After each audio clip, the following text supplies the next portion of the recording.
Greetings and salutations, Visigoth here, and today I wanted to give you an update on my Paladin leveling build. Right now, I'm level 31, and it's going along pretty good.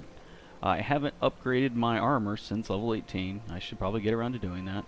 I started making item sets, the set bonus armor for this character, and as you'll see, I'm using 5 pieces of Twilight's Embrace set. I find that works out really good for the way that I'm playing this.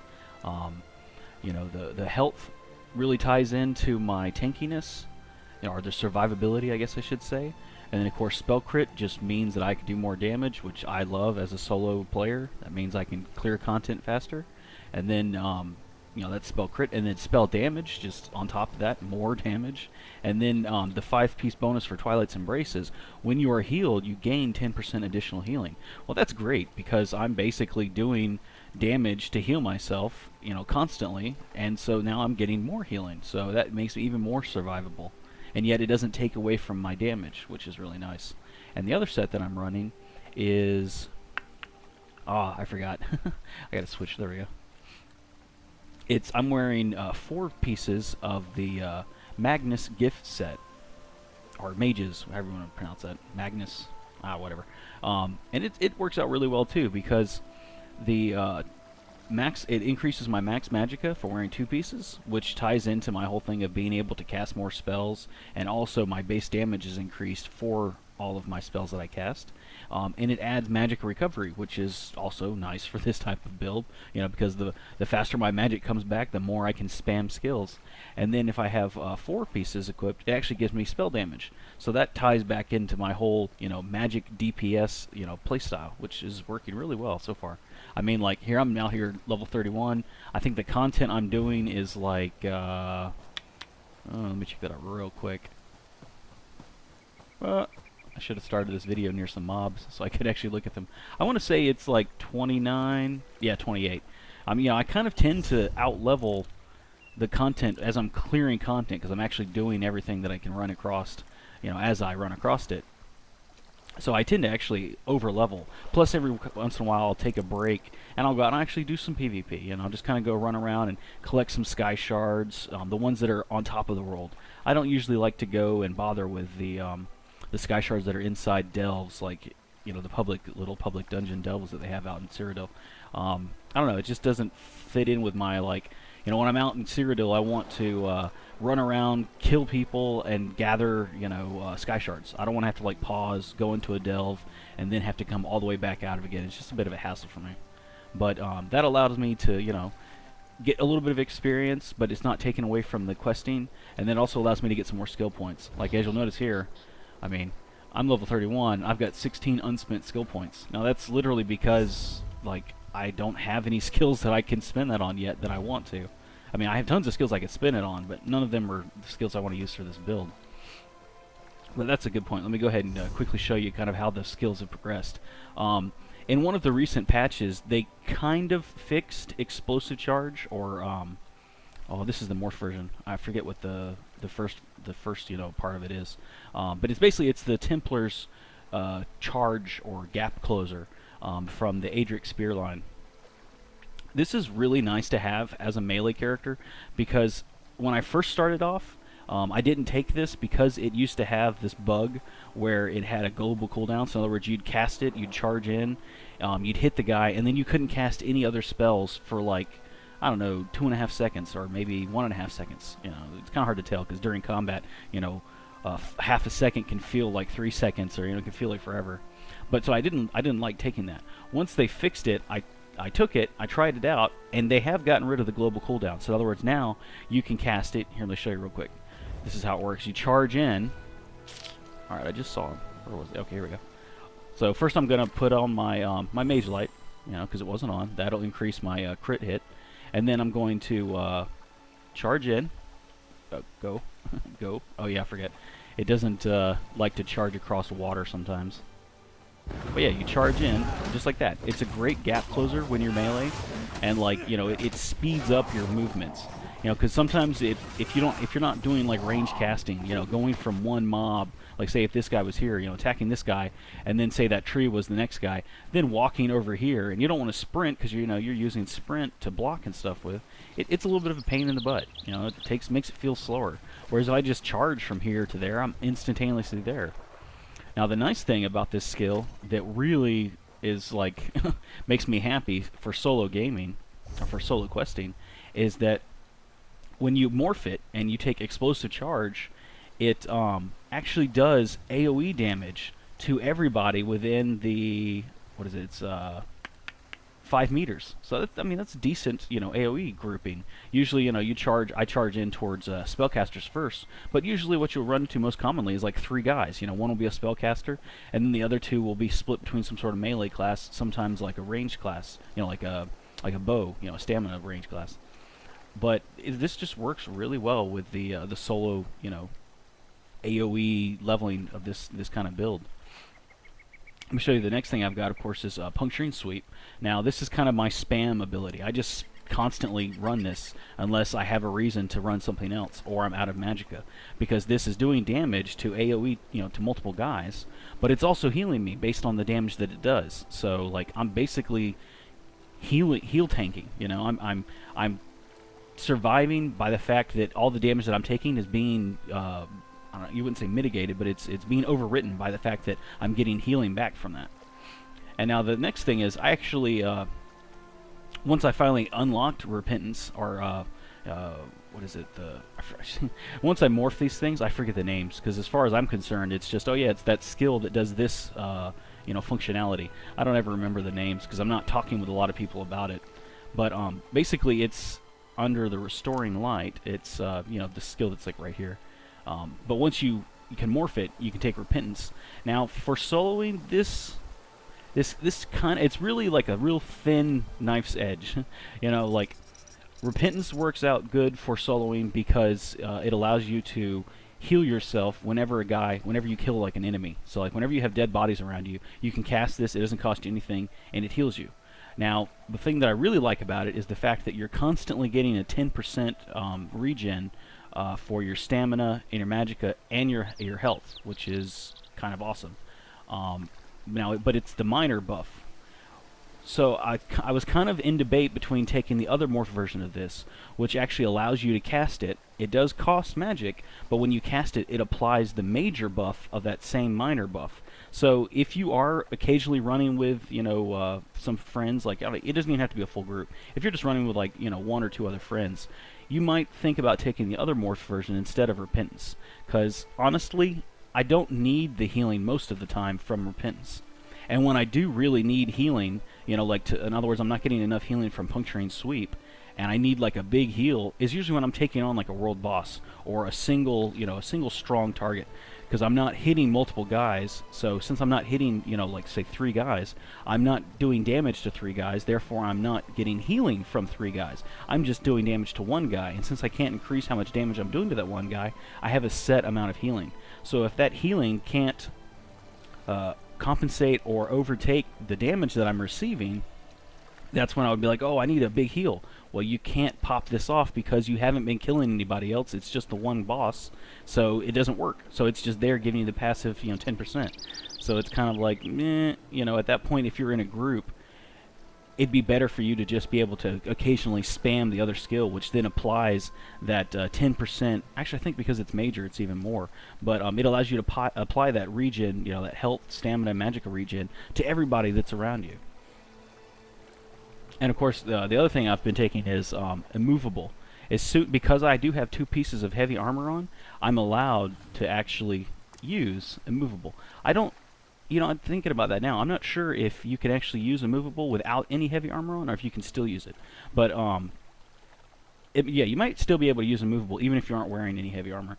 But basically, it's the bonus that it gives you is increased by how many pieces you wear. Now, I am only wearing 2 pieces, so the bonus that I get is not super powerful, but I'm wearing 5 pieces of light plus 2 heavy. So that 5 pieces of light gives me some really good damage. Like if you go and look at light armor, like because of all these passes, it's really boosting the damage that I do with all of my spells, which then gives me more healing. But light armor is like the least ranked armor-wise, you know, so the damage mitigation you get from your armor is very low.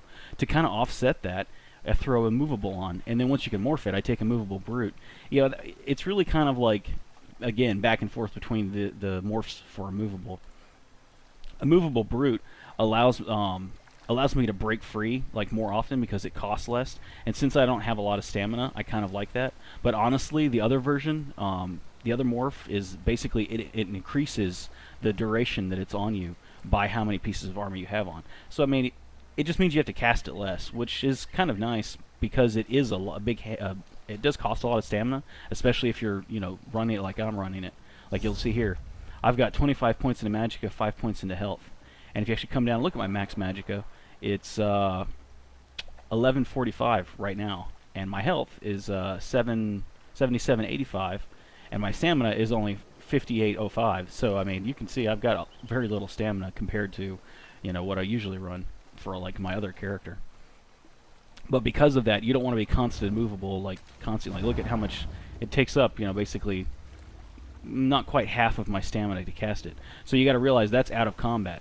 So I might be blocking, which is taking up stamina, plus I might have done like a dodge roll to get out of something, or, you know, I might have done a break free or a bash, or, you know, so I'm using up stamina. So that means that I only have 50% less once I cast a movable to actually do all those things like block and roll. So you really, you know, you got to watch it. You don't want to cast it a bunch. But let me show you right here what it does. It actually makes you super tanky. I mean, like that's pretty tanky. Like, watch, I'll let you show you how fast my health goes away once I remove it, or once it, you know, wears off. Of course, I should probably heal myself over too, so I'm gonna just die. Okay, now it's off. Now watch it, how much my health hits. It's much faster. It's much more noticeable. I mean, like, look at that. That was, you know, kind of like a crit on me. Although NPCs don't do crits, but I mean, it was a pretty heavy hit. It's probably like penetration or something, like armor penetration. So, you know, immovable really allows you to bump that up. All right, let's go to the next skill. Oh yeah, and of course, Mage Light morphs. Now that one I remember because it's pretty straightforward. I always put Mage Light on the bar just because that increases my spell crit rating.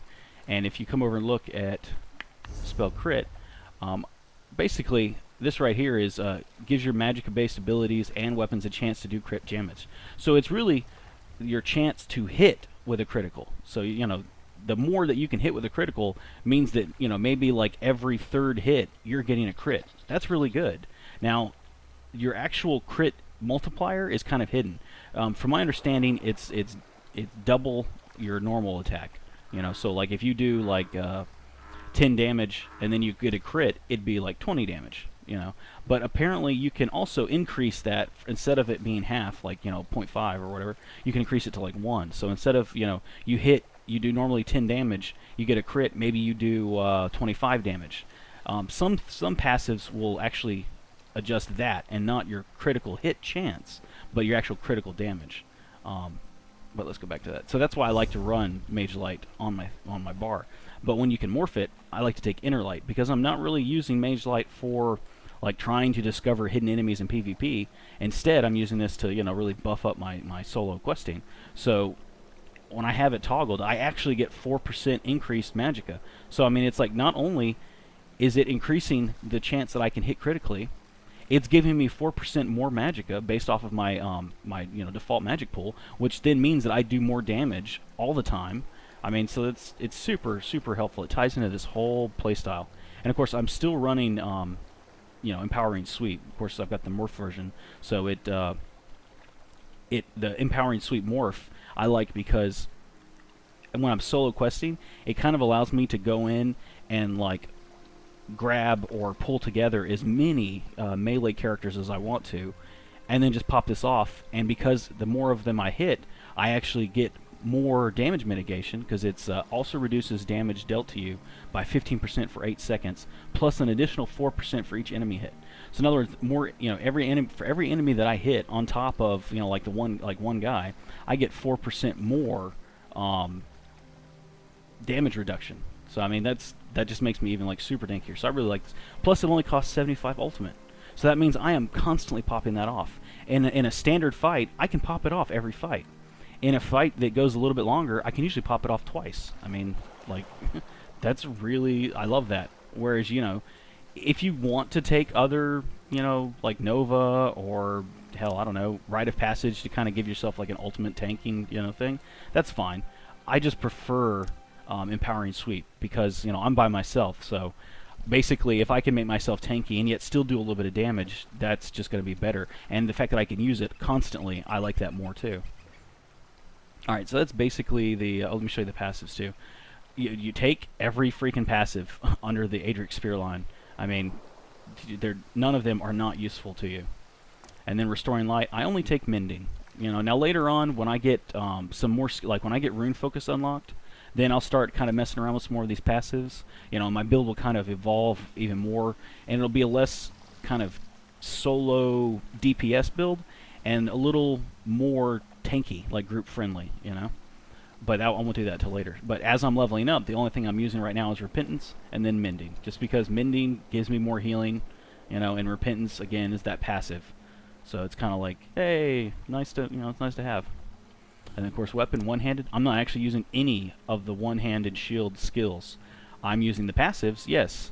And honestly, Fortress, you might read that and go, oh, reduces the cost of one-handed shield abilities by 10%.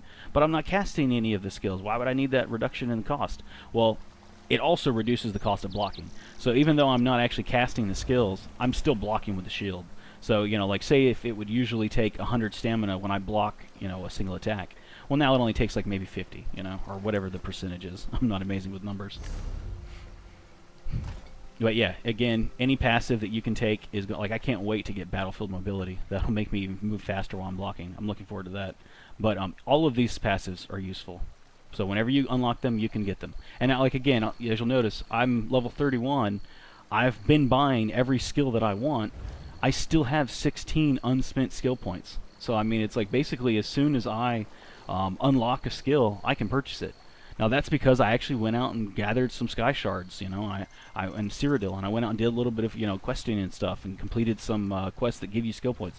So I mean, if you're playing like this, you shouldn't have any problem being able to afford all of the skills that you want. I mean, heck, on my main, I do a full build as I'm leveling up, plus all of the crafting. So I mean, only then, when I'm actually putting points into, let's see, 1, 2, 3, 4, 5, I actually put points into 5 of these crafting vocations, am I starting to kind of feel the burn? I'm like, oh man, you know, I'm running out of skills, I gotta go do some grinding, you know. But playing like this, not doing any crafting, except for provisioning, of course, as you'll see, you know, level up your provisioning, and pick up Connoisseur, and pick up Brewer. Just because, now, I mean, if you want to run food instead, that's, you know, that's your choice, you can try it out. You might like just having more Magicka instead of Magicka regen. At that point, instead of taking Connoisseur, you'd take Gourmand, and instead of taking Brewer, you'd take Chef, you know. Let's go back to, I think I did weapons. Yeah, I showed you literally all the passives. Whenever they unlock, buy them. The next thing is armor, all the passives for light armor. Now, once I actually unlock Prodigy, once I get this up to 38, I'm going to start testing this out and see if a full set is supposed to be 5 pieces, or if they literally mean a full set. In other words, like 7 pieces of light. I'll find that out, and then I'll put that in my next update. Concentration, boom, I'm going to take that. I mean, that's you know, all of these are going to be beneficial to my type of, you know, this type of build, because it's straight Magicka. Heavy armor, the 2 pieces of heavy, it doesn't give you a super boost, but it does give you a boost. So why not take it? You know. It's kind of like you really would be super squishy if you didn't have those 2 pieces of heavy on, you know, so take all the passives that you can for this. Of course, I'm not going to take bracing because I'm never going to have 5 pieces of heavy on, but, you know, all these other ones, I totally will take them. Alright, world. Now, Legerdemain, I haven't really been, you know, bothering with that so much because this is not a stamina build, and honestly, all of the sneaking stuff is really tied into stamina, so that is something you're kind of giving up with this type of build. You know, it's kind of a trade-off. And Soul Magic, I haven't done a lot of the main quests because I've kind of been doing other things, so this is only up to 2 now, even though honestly I should probably be up to like 3. But basically, as soon as these unlock, Soul Summons and Soul Lock, like I said before in my first video. Take these. They make it useful. Alright, Fighters Guild. Passive skills, you know, Intimidating Presence. I like this because not only does it reduce the time, like in a quest, like, okay, you get a dialogue option and it says, hey, Intimidate. You pick that option. That option could have reduced the amount of time that you like the legwork. In other words, if you didn't have that option, you might have to go out and like do 3 other objectives and then come back to that same NPC before you can progress that. Well, if you have Intimidating, you click Intimidate, you don't have to go out and do those 3 other objectives. You just skip right to the next part. The other thing is a lot of the quests that you run into where you can use Intimidate are gold, like they're gold based. So you go to an NPC, the NPC says, oh, I'll give you this next part to your quest, but you've got to give me money. Dude, okay, so there's 100 gold or 30 gold or whatever it is. If you have Intimidate, you say, I'm not going to give you money. You're going to continue the quest anyways. Boom. So not only is it saving you time, it's also saving you money. So some people don't like this. I love it. Slayer, that's good. You know, I mean, it's, as you can see, like I showed you like several times now, I've got tons of skill points at this point. So why not buy it? It increases my damage against Undead and Daedra. Now, I'm not sure if, like, I heard this from like Deltia, that other players count as undead. Now that would make sense because you are like soul shriven, so they might count as undead. So that means that in PvP, every character you fight is that. Or he meant that it's because they're vampires. You know, like if someone chooses to be a vampire, that's why this counts towards other players in PvP. That might also be the other option. But just questing and stuff, you know, maybe like 30% of the guys you run into will be some version of undead or Daedra. I mean, you know, hell, it's probably even more than 30%. It's probably more like 50, 55 or 60% of the guys you run into. Because I mean, you got to remember, undead are like skeletons. They're wraiths, ghosts. You know, zombies. I mean, there's a lot of guys count as undead. And then you throw in Daedra. There's quite a few things. You know, quite a few different types of Daedra. All right, and Banish the Wicked. It's the same thing. It ties into that whole thing. When you do kill those guys, you get 3 more ultimate. Now, the next thing I'm going to throw in there, too, is Skilled Tracker. Just because it makes... See, now, you know, I actually have to test this before I like, throw my 100% behind it. I'm not sure if, because I've never used it before, but I was reading it and I was thinking about using it. I'm not sure if it means that all of these active skills apply to werewolves, or if it will also apply passives to werewolves, you know, like the damage that increase. But basically, you know, if you take this, that means anytime you run into werewolves in the PvE game, you're getting the bonuses. But also if you do PvP, you know, just to kind of like break up your monotony of gaming, any guy that's a werewolf, because it's kind of like, you know, you got 3 things that you can be. You can either be a standard humanoid character, or you can be a vampire, or you can be a werewolf. Well, this covers 2 of the 3, you know, if you work it out that way. But I've still got to do some more testing on Skilled Tracker and do some more research to really find that out. Same Mage's Guild, same thing. Persuasive Will works just like Intimidating Presence. Now, I don't actually take any of the Mage's passives yet, because I don't really... The only Mage's skill I use is Mage Light or Inner Light. So it's not really like an active thing that you cast. So like if you look at Mage Adept, it reduces the Magicka and health cost of Mage's Guild abilities. Well, honestly, this is a toggle. So other than the 720 magic it cost me the first time I cast it, the only time I have to recast it is when I go into a dungeon or like a load screen. Sometimes it will take it off. But if I'm just out like running around the world, I don't usually have to recast it. But you do want to keep an eye on it for that. But so that's, you know, that's not going to help me with that. I only have to cast it once, and it's not a super expensive cost, plus I've got a ton of Magicka. The next thing you'll look at is like Everlasting Magic. While using Mage's Guild abilities, well, again, the only skill I'm using, it's a toggled ability, so I'm not using it multiple times. So I don't think that this actually has any kind of benefit. Yeah, I mean, because, you know, it's kind of like, I don't know, I mean... Because if you read it, it says increases the duration of Mage's Guild abilities by 10%. But since this is a toggle skill, there is no duration. It's constantly on, you know, so that doesn't really do anything for me. Now, Magicka Controller, with the Mage's Guild ability slotted, which I do have the one slotted, increases your max Magicka and your Magicka recovery by 1% for each Mage's Guild ability slotted. Now that means I'm only going to get 1% because I only have 1 skill slotted, but that is 1% that I didn't have. So I will take this one once I unlock it, because like I said before, I've got tons of skill points. And then Might of the Guild. Casting a Mage's Guild ability has a 50% chance of granting Empower. increasing the damage of your next attack by 20%. That's nice, but honestly, it's a toggle ability. You know, I'm using a toggle ability, so yeah, I might get that, you know, like every other time that I cast Mage Light, or, you know, Empowering Mage's Inner Light, or whatever it's called. But, you know, like, it's only going to last for 5 seconds. So that means that literally I might get to use it, you know, every 3 hours. It's ridiculous. So for me, that doesn't really work. All right, let's go down to Undaunted. Now, you can see I haven't done, I have leveled Undaunted just a tiny bit from just doing PvE content, but none of these are actually going to tie into how I'm going to be playing my build. So we'll just skip over those. And now Alliance War. Now this is something that I found out, I don't know, within this past month or so, that I'd never really used before. Rapid Maneuver. Go out, get your Assault skill, or go out and do some PvP, get your PvP rank up a little bit, and then literally take Rapid Maneuver, just because this is so nice to have, not just for PvP, but in PvE. Right now I'm running this on my second bar. You'll see it's actually my #1 skill. I replace Explosive Charge with it, and then I just socketed in all the other skills that I'm trying to level up, so that if I do, like, say, go into an area that I've never been before, and it says, oh, you've discovered, you know, like, exploration, and you get experience for that. Well, this way, it's not just applied to Rapid Maneuver, it's also applied to these other skills. That way I'm not really, like, missing out on it. Because when I first got this skill, I didn't remember to put any of these other skills on here, and then it dawned on me, shoot, I'm not getting that experience for exploration. And then also, make sure you put Inner Light on, so that way, the buff doesn't go off, because if you actually switch to this bar and you don't have Inner Light on it, it'll take the buff off. So when you switch back to your primary bar, you have to reapply it. So make sure you put it on your second bar. But anyways, what it does is literally it's just a speed buff or boost. It just makes you faster. So on foot, you know, it's kind of like meh. It's not super noticeable because I don't have a lot of stamina. So if I sprint, it goes away. You know, like my sprint, my stamina gets used up, and then I can't recast it when it goes away because it's only like, I think, 15 seconds or 17 seconds, something like that. Let's see. Yeah, 17 seconds. So it does go away within a reasonable amount of time. Like, it's pretty quick to go away. And I can't recast it because you see it takes a lot of stamina to cast, and I don't have a lot of stamina. So it's not super useful when you're on foot. But what it is useful for is if you don't have, like, a fast mount, if you haven't been, you know, if this is a new character and you haven't been training up the mount on it, you're super slow. Like, here, wait, go away, buff. Come on.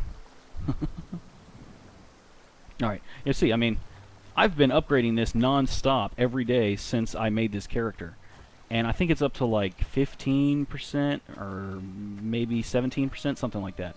It's a lot faster than it was, but it's still slow as crap. And sprinting, you know, it's not too bad now at this point, because 15%, it's noticeable, but it's still pretty slow. Well, I can actually cast that speed tongue-tied here, that speed buff while I'm on my mount. Now you notice that's a noticeable speed increase, and if I actually sprint, it's even more noticeable. So that's great to have on your bar when you're just out questing, because it allows you to move around a lot faster.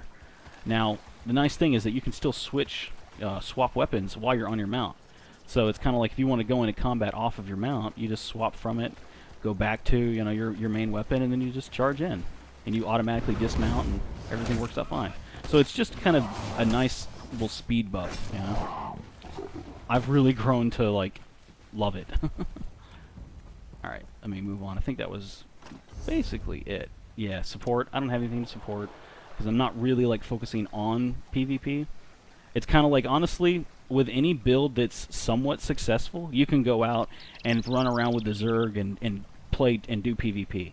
Now, granted, you know, this build is not super strong for 1 versus 1 PvP, and this build is not super strong when you're, like, getting attacked by siege weapons. But, I mean, any build will work enough that you can go run around with a Zerg and just, like, kill people and level up your Alliance rank, or what the fuck it's called. Pardon my French. Alright, racial, take all the passives that you can, just because, you know, hey, why not? If you get skill points, whatever your passives are, they're going to buff you somehow. And same thing crafting again. Like, I haven't done any of the other crafting. These are just leveled up. Like, you'll see they're level 4, 5, 6. They're just leveled up when I open up bookshelves. Otherwise, I haven't actually put any skill points or effort into leveling up any of the crafting. And even provisioning, I've kind of been lax on because I've just been clearing content, trying to level up those other skills. So, I mean, it's not that high. Alright, now that I basically showed you the skills, let's go run around and do a little bit of content. Oh, another thing I wanted to point out was a nice mod to have that I've been talking about before, but I haven't been able to show you, is Lost Treasures, or let's see, what is it called exactly? Settings, add-on settings. Yeah, here we go. Lost Treasure. Yeah, okay. It's Lost Treasure. This is a really nice add-on to have that ties into lore books and sky shards. Basically, it's giving you a point on your map. You'll notice, like here, I'm gonna show you my inventory. I got one of these treasure maps. You know, like this one's the Green Shade Treasure Map 4. Yay! You know, that's neat. Something nice to have. It's not worth anything, so you don't sell these. So the only other thing you do is destroy them, or you can use it. Well, the nice thing about this is, as soon as I pick it up, I don't even have to use it. I get this little icon that tells me, hey, that's where you got to go to get the treasure.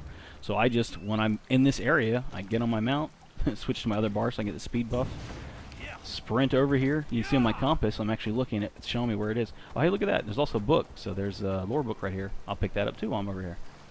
Grab that, just because that levels my mage's skill line, which is nice. All right, now let's go to the Lost Treasure. Here we go. Notice how it's right there, dirt mound. You can see on the compass, it's moving around because it's right there in front of me. So I just dig this. Boom. Mage's Guild increased to 6. Hey, nice. That's from picking up that book. Hey, look at that. I got my hidden treasure chest. Interact with it. Boom. Got some decent stuff. That's kind of nice. Look down in the bottom right corner. So I mean, that literally makes getting those treasure maps like a fun thing instead of this like, well, crap, I don't recognize the picture that the treasure map has, and on top of that, you know, it's like where the heck is this? So now I have to go on Google and Google where this is. You know, it's just, I don't know. I mean, you could claim, oh, but it's immersion. Well, I mean, it is too.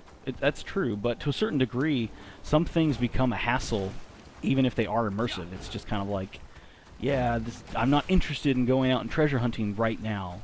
And honestly, if I don't go collect that as soon as I got it, it's not going to be super useful, you know, like, if I'm, like, say, VR1, and I still had a treasure map from, like, level 15 zone, that becomes completely useless. So being able to actually go out and gather that treasure at your level is really nice. Alright, let me go run around in here, and, you know, this is some content I haven't cleared yet. I grabbed the Sky Shard, and actually, you know, kill the boss in this solo dungeon, and, you know, then the content will update for me. But it'd also be a good chance to kind of show you how the build runs. Oh, that's one thing I hate, is you actually see the little mage light. There's an option that's allowing you to turn that off, but it doesn't work 100% of the time.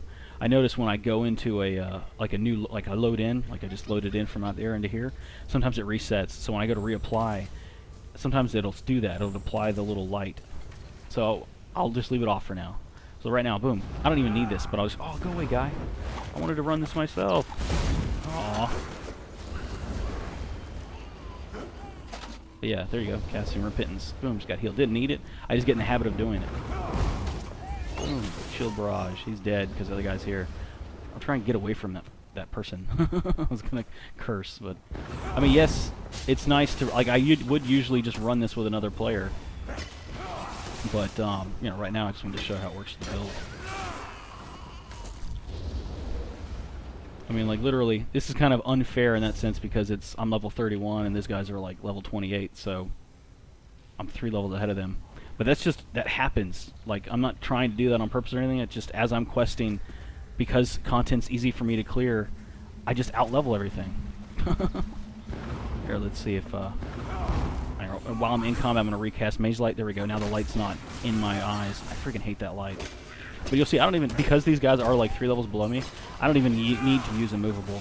I can just come in here and like spam attack them and kill them and stuff. One thing I've been noticing recently is I'm getting like weird lag. And what's annoying is if you look up in the top left corner, it doesn't tell me that I'm getting like latency. So I'm getting 60 frames per second, and I'm also getting 100%, you know, latency. But this guy isn't freaking dying. I'm not hitting him. So this is bugged out. There it goes. That's been happening to me a lot lately. Annoying the crap out of me. Anyways, let me blow through some of this content as fast as I can. Stop talking. Give you a chance to kind of see what's going on. That's another thing you'll notice, is that the charge doesn't work in, like, water for some reason. The pathing, it just doesn't want to accept that. And another thing with that skill set, I'll pop Repentance, get that heal, just because it's a good habit to get into. Like, if I wasn't talking, I would be paying more attention and not getting, like, hit by those those spells and stuff. But the point I was making is, even though they got rid of the cooldown on the charge, in other words, you know, you can cast a skill right after you do the charge, the animation will still bug, like, every once in a while. You know, I mean, literally, it'll be like, I'll be playing for an hour straight, and I'll have no problems. And then literally, you know, 5 minutes after I'm like, oh, hey, I've been playing for an hour, then it'll bug out on me. And I'll have to just kind of, like, run around and wait for it to kind of break. And maybe I get killed because, you know, I had just jumped into, like, a group of 6 guys, and I'm in a dungeon, and I can't lose aggro. And then it's like, oh, crap, there's no way I can... Because you can't do anything when it bugs. When the animation sticks on you. Like, I'll look and see. I'm going to keep casting it, and we can see if it actually does it in this video. Yeah, I mean, you just try to kind of group the guys together. Block whenever I see, like, you know, the gold rays above their heads. You know, stuff like that. Let's see, I'm supposed to go up and around, it looks like. Yeah, so... I just stopped killing these guys because they're only like 28, so I'm not really accomplishing much. That's another thing I notice every once in a while. When I use the charge, I didn't actually hit this guy. I hit the snake. Oh yeah, pop that. Sprint forward. That's another thing that's not kind of nice. I can actually sprint and use my stamina for that because I'm casting my abilities with Magicka. So since I don't really need to block any of these guys, they're low level enough, I can just sprint to the next thing, do my magic attack, kill it, sprint to the next guy, do my magic attack, kill it, and pretty much non-stop just questing. I can even go over here and like try to pull that guy over here. And it's like, why stand there and kill one guy when I can stand here and kill all 4 of them? And pop off my ultimate. I don't even remember to use that because honestly, this is such a simple build, and like, just because I'm like 3 levels ahead of them. Even when I'm not 3 levels ahead of them, this still works out really cleanly. That honestly, I don't need the extra bonus of the ultimate. Pull him over here. Oh, I love that gap closer. Being able to move around like that is just so much nicer for me. It's more enjoyable. But that one has to be ranged. Alright. I remember that the purple ones are ranged. The gold lamias are melee. Boom, cast that off just because it's good habit. Honestly, when I first started using Repentance, I was so used to being able to cast like Breath of Life whenever I wanted it, that I would forget to cast Repentance when there was a dead body, and I would try to cast it when there were no dead bodies, and I'd be like, oh crap, why am I not getting a heal? Alright, yeah, so go this way. And every once in a while, I'll just try to throw in a light attack after every, you know, like every other melee attack, or every other magic attack, you know, just to keep up your ultimate regen, you know, or gaining ultimate, however you want to say it. Okay, cancel that. Cancel that. I didn't cancel that on top. When you're not trying to like narrate through this kind of stuff, it's much easier to keep track of what you're doing. Let's bring him over here.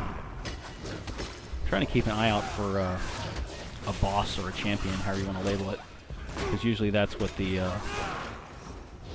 little dungeon is. You know, like to get the completion, you just have to kill whatever the boss is. And you can tell the boss by if you look up at the top, the like nameplate or whatever you want to call that, it will be different. It'll be like a little fancier. Okay, so I got to jump down to get that. So I bet you the boss is over here. Let's look. Yep, there we go. That's the boss. See how like the little icon or whatever at the top of my screen where the name is, the nameplate, how it looks different? That'll let you know that that's the boss. Now for the boss, I'll go ahead and cast Immovable. And since he's melee, I'll try to bring him over to one of these spellcasters. Just because, you know, why not damage 2 guys instead of 1? And it looks like he might... Oh, they're dead.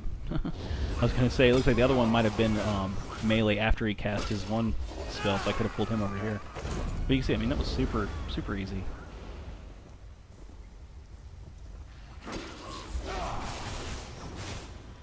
I might, I'll complete this, and then I'll cut it so this video isn't, like, super long.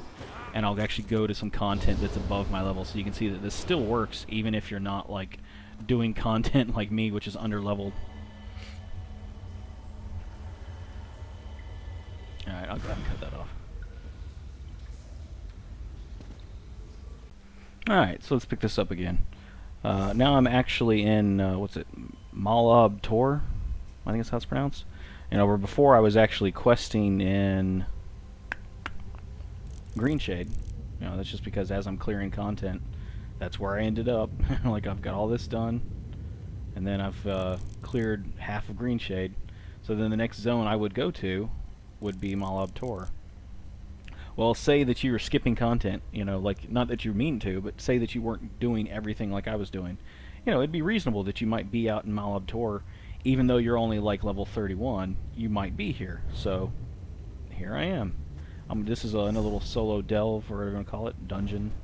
I'm just going to run through here and show you real quick. These guys are level 37. I'm level 31. So they're 6 levels ahead of me. I mean, you know, so this will show you this still can run the same way. Now, yeah, you do have to kind of pay a little more attention, you know. You can't just be like running at the mouth, you know, doing a podcast for video and expect everything to just work out like perfectly. But you can do that kind of to a certain extent. You know, I mean, it's not like, you know, you're on a knife's edge. Like, look, I killed some guys, cast my thing before this one's dead because I was starting to get low on health. I mean, it's a really strong way to level, and it's a really fun way to level, personally. The other thing for this, because it is, you know, above my level, and it is a little more difficult, if I forget to cast Immovable, it's not like I'm going to get wiped out, but I still have Immovable there in case, you know, I'm aware, like, oh, hey, you know, this fight's going to be a little tough. Well, I just throw Immovable on. Like, so far, I threw it at that group of, like, 5 guys, but I haven't used it after that. So let's just kind of run through here and try to clear this as fast as I can, so I'm not just like yakking at the jaw here. Circle around. Other thing is you got to be careful of. I noticed that when I'm by myself and I'm not like making a video and I'm just playing the game, I don't do this as often. But when I'm actually like talking and narrating and stuff, this happens. When you use biting jabs or what's it called? I also get the names confused because I don't talk about them a lot. Yeah, puncturing sweep. Okay, I gotta try to remember that. Okay, when you use puncturing sweep, you really have to make sure that you've got the guy targeted and that you're within range to hit him. Because if it doesn't hit at least one target, it won't actually apply to other targets. That's like one thing I noticed is, you know, by default, I usually play a two-handed, you know, sword build. The two-handed sword build, you can just swing. You don't have to actually be like right next to the guy and have him targeted, because it soft locks to them, and it'll still hit multiple guys. With puncturing sweeps, you really have to be careful and like make sure that you're actually hitting the guys. Otherwise, you're not getting the benefit. So you can't pull back and kind of move around as much as I do with my two-hander. You actually have to kind of be up on the guys and make sure that you're hitting them. Yeah, you can see this is, you know, if I was paying attention and really like maximizing the use of this build, I could go a little bit faster. But you know, just kind of nonchalantly rambling on and, you know, having fun. You can see this goes decently fast, and I don't really have to worry about like aggroing too much stuff and getting killed. It's pretty survivable. I mean, like, I can pop off my ultimate. I haven't been using it. Now I can actually use it. And you see it recharges in a reasonable amount of time. And it's usually every fight I can use it. Now, if a fight was only 2 guys, like I come up, I kill 2 mobs, and then I go to another group and kill 2 mobs, I usually won't be able to use it. Oh, here's a chest. I'll go ahead and pick that. Usually that fight will end too fast, but most of the fights that I run into are like 3 guys, sometimes 4 guys, 4 mobs. That's usually, you know, I'll be able to pop off my ultimate, kill the guys, go to the next group, and then it'll be recharged by the time I'm in the middle of that fight. Now, it won't be recharged at the beginning of that fight, but if I hit a couple guys, usually it'll be recharged. I'll have 75 ultimate. Alright. Of course, I mean, at this point, you know, you could not watch the video if you don't want to see this. I gave all the main information at the beginning, but I figured, you know, this kind of gives people a chance to actually see, like, what I'm doing, so I'm not just talking out of my ass. Let me go and grab that book. I almost forgot to get it. Let's see, just throw off a couple things. See, now my ultimate's recharged. Now, I actually want to bring him over here to bring those 2 melee guys over here to this caster. Man, they didn't run around, and then I'll pop it off. Of course, I've been trying to do that and not actually paying attention to what I'm doing, so you notice I'm kind of low on health. If that guy's dead, boom, I'll just pop off Repentance. That's another thing. If you try to cast, like, okay, if you cast Puncturing Sweeps, you can't cast Repentance during Puncturing Sweeps. It doesn't actually cancel the animation. So that's something to be aware of. Sometimes I forget that because I've been still learning myself. So if you're going to cast Repentance first, then cast Puncturing Sweeps. You know, usually you can cancel an animation, like, but for some reason, Puncturing Sweeps doesn't cancel. I mean, I'm sitting here trying to do melee attacks while I'm casting it, and for the life of me, it just won't cancel. Now, blocking, interestingly enough, will cancel it. So I guess there's a thing to keep in mind.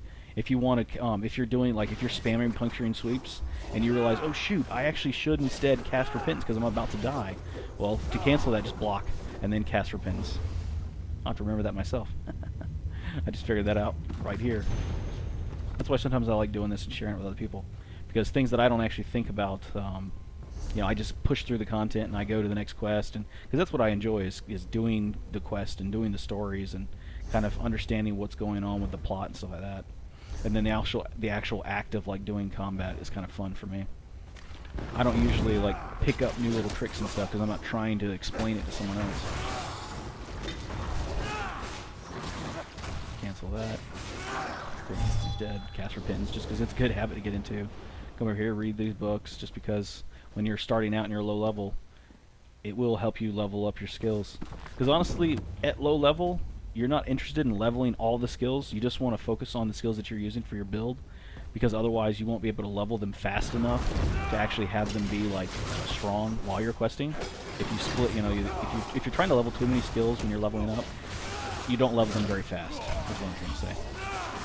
But once you hit like in-game or towards the end, you know, like when you start doing like Cadwell's Silver or Cadwell's Gold, you know, once you finish the main storyline, you do want to start then focusing on leveling other skills. Because, like, say you take a break, or even say just a new patch comes out, and they make a change, and all of a sudden, now this skill that you didn't level is super powerful and you want to use it. Well, now you have to go back and actually take the time to level it up, and, you know, where you would really just want to equip the skill and go out and use it. So that's why I level them up.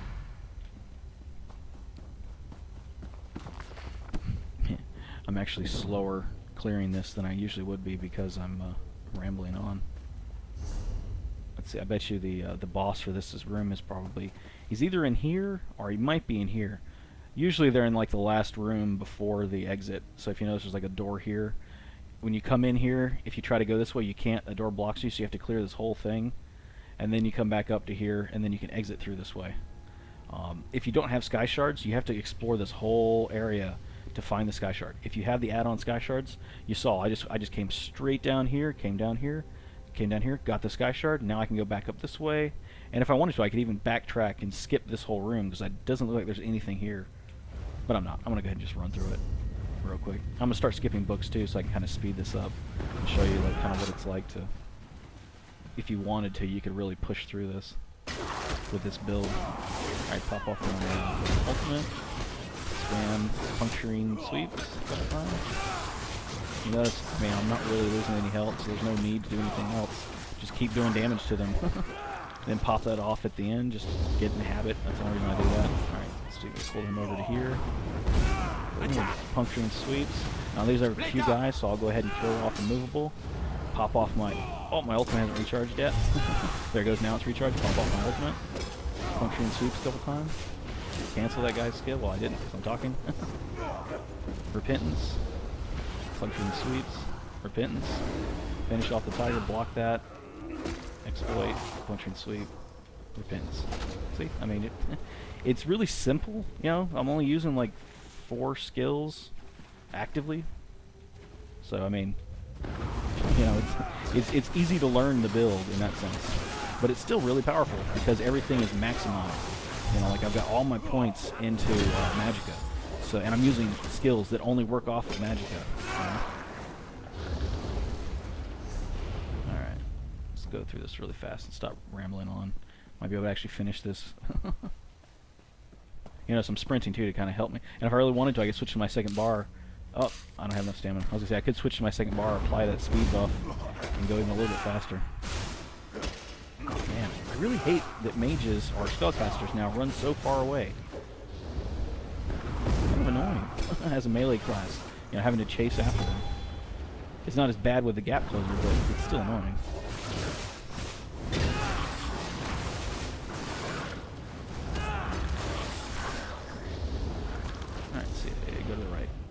So I'm not backtracking. Skip those guys because they're rooted. They don't move.